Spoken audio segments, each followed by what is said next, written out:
Alright guys, it is Sunday, October 1st. Sundays, not a whole lot goes on usually. Usually Sundays are the day when my wife and I go out, visit family, maybe do some grocery shopping, get caught up on any of the stuff that we have going on. Or we have family come here. This weekend my wife's busy with her family, and basically I've got the whole day and the whole farm to myself. So it's a real nice day. October 1st, and October is my favorite month. I absolutely love October for several reasons. For one, it was the month I was born. For two, it was the month that my wife and I met. For three, it was the month we got married. 4, it's harvest season usually. You start to hear grain dryers off in the distance. You hear combines running late at night. You smell corn in the air and beans. So yeah, I'm a big fan of October. So today I just want to try to get some nice footage of different things on the farm. Just kind of out today. It's nice. It's about 65 degrees. The sun's warm. The air is cool. That's another thing I like about October, where I'm at least. You have days in the 80s and nights in the 30s. So there's a real difference in the temperature throughout the day. So just basically out walking around. The potato digger is gone. I think it went to the junkyard, which was a shame for it. It probably would have worked yet. But I don't envy you guys in the potato business. Potatoes just never seem to bring money for the amount of work that's involved. I was actually at an auction over the winter of a potato farm that had auction, and they had a massive potato harvester. I mean, it was massive. And I mean, hundreds of chains on the thing, hydraulic cylinders.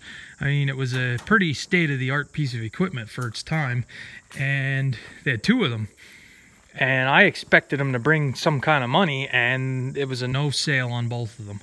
I think the auctioneer was down to $100, and if it wouldn't have been so big and bulky to try to haul or move, it would have been worth $100 just for the amount of steel that was on it, the amount of chains you could have salvaged, sprockets, and just in the hydraulic cylinders. I mean, there must have been, I don't know, 10 hydraulic cylinders on the thing. I might be exaggerating there, but for what you pay for a hydraulic cylinder. So they decided not to sell it then, because the bid was at $100, and I think they went to the junkyard too. So I don't know, the potatoes, I've never raised them. I don't know what the industry's like, but I don't think I envy people in the potato business. So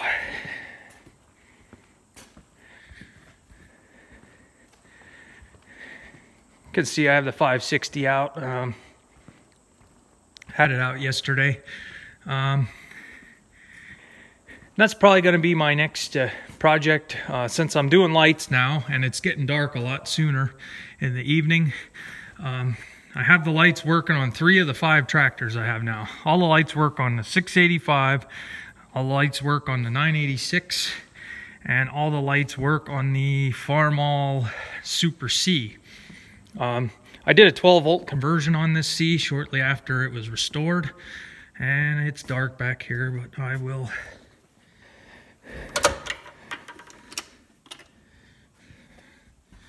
you can't beat 12-volt lights versus the 6. Now these aren't LEDs. I do plan on getting some LEDs for this and upgrading. Just because the alternator has to run so fast to charge the battery on this little engine. The engine doesn't run very fast. And the Cub, like I said, I still have it. I did advertise it. Didn't have a lot of interest yet. I did repaint the hoods. I did start doing that.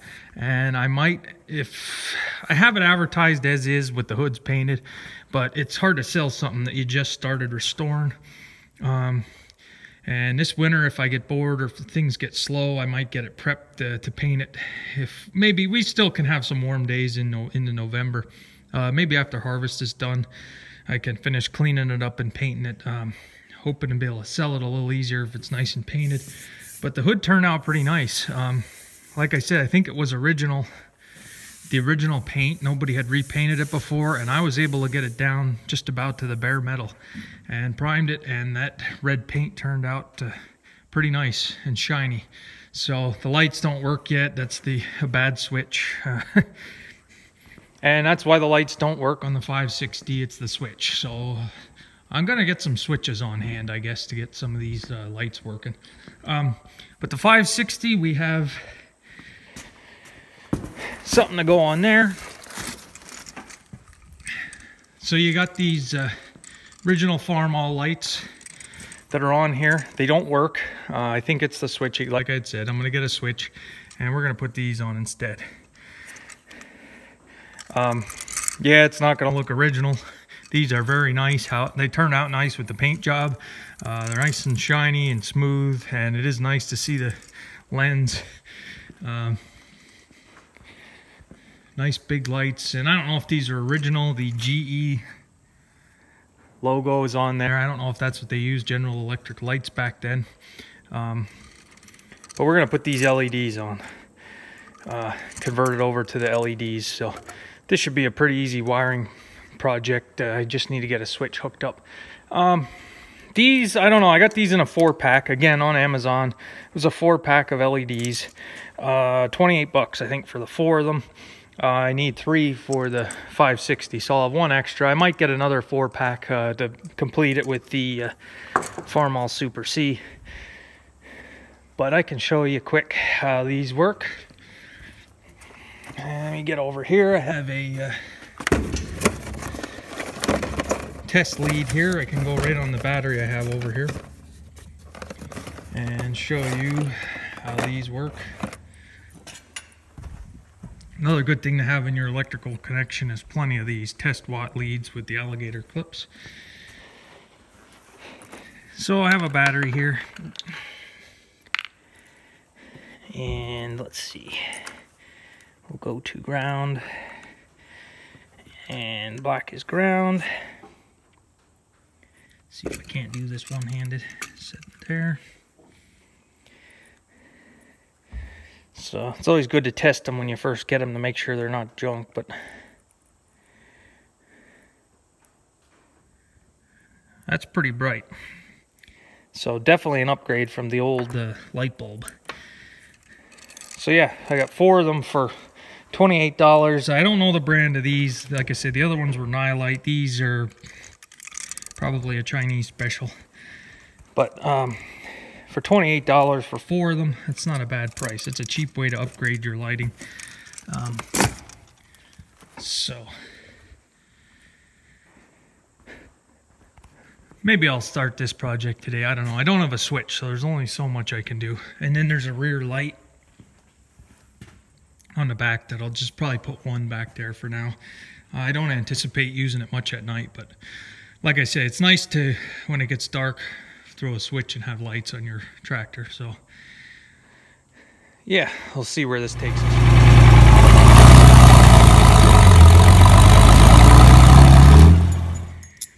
And the bolt's too short to use the mounting, so I don't have any more bolts that size. And like I said, I don't have a switch, so I think that's going to be the end of this project for today already. But get that mounted right about there, I think.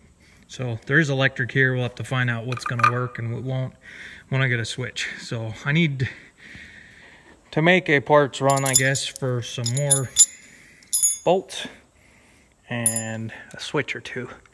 So I'll find something else to do today. Okay, I have the LED lights mounted. It's day 2 here. I got some bolts and a couple switches. Like I said, that was the easy part, mounting them. Now I need to dig into the wiring, especially when there is no power here and the switch doesn't work, so we're going to start fresh. I got 1 on each side, and of course 1 on the back.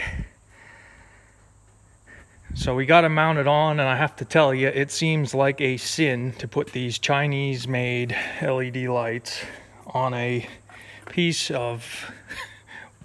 wonderful American engineering, especially when the old lights were these nice big General Electric lights that were on each side. It kind of added to the character. It does look a lot nicer with that than that.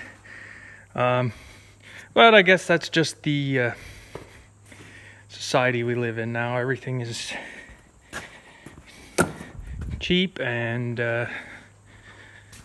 it's all about saving money. Anyway, the other thing is a lot of the old timers will tell you how they got by with just the old lights, even the 6-volt lights. But one of these LEDs, just one of them, will put out more light probably than all 3 of those other ones combined. So it's nice to have the nice bright lights in the dark. And you know, we call them old timers today, but back when they were running those 6-volt lights, they were my age, your age. And at that time there was no LEDs, so it was probably a pretty nice technological marvel that they put lights on a tractor, a farm tractor. So I don't know in 50 years if this thing is still around, if it's still something that's operational in 50 years, there'll probably be something better. So, and then these will be old technology then. So it is what it is. It's nice to have brighter lights, but it just doesn't, it's just not, it's not the same. So I'm gonna get into the wiring here. Okay, I want to reuse the ground because it has a nice ground underneath the dash. Excuse me, and both sides are tied into it, and the rear. So I can't really tell which one's positive and negative. Now this is kind of common sense for me, but if anybody doesn't know, your best bet is to get your multimeter. This is just a cheap, no, it's another Chinese multimeter. I found the one wire that is associated with the ground. Stick your test lead on and get your other end here and come up here to your wires, and let's see if I can get this in here. Nothing on that one. Come on. And so we got continuity, which means that this one is the ground. This wire they have marked with an X already, so now I know that the positive is going to be the one with the X, and the negative is the one that's not marked. So I can hook this wire into the negative, the black wire, on this wire harness. So just a common sense little trick there to figure out which wire is which when they're not marked and you don't know. Just a simple continuity test. So now I have to figure out where the positive one goes. So I said I was probably going to bypass a lot of this stuff, but looking at these wires, this was redone. This isn't original to the 60s. So like I said, I have the ground hooked up. I need to find the positive. I took this panel off here. 6 bolts to hold that little panel on. Well played, International. So all of the lights come to this right here. And this here's a jumper wire right on the battery. So this is live right now. And if I hook it up here,